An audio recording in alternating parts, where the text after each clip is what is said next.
My next story is about a phantom train which actually makes its way around Stockholm in Sweden, and apparently it's a silvery shining ghost train that haunts the subway system, and this train makes its stops randomly, opening its doors for passengers trying to tempt them to board its eerily sterile interior, and it's known as the Silverpilen.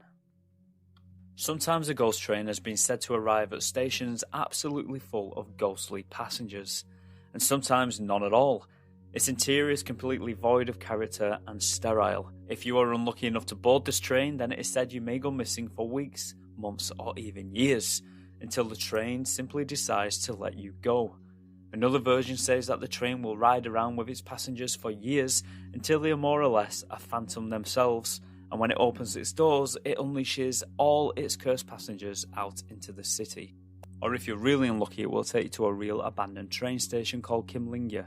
but in some kind of alternate dimension which is known as the Station of the Dead, where only the deceased disembark, and there you will stay forever.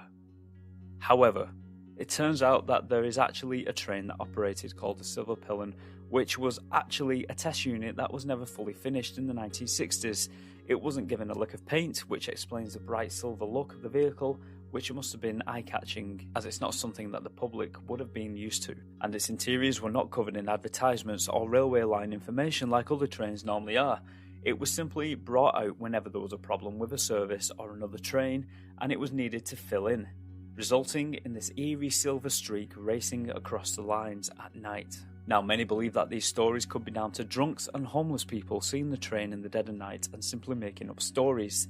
That being said, this train was retired in 1996, but subway workers still say that in the dead of night when they are working in abandoned tunnels, the train and all its ghostly passengers still make an appearance from time to time.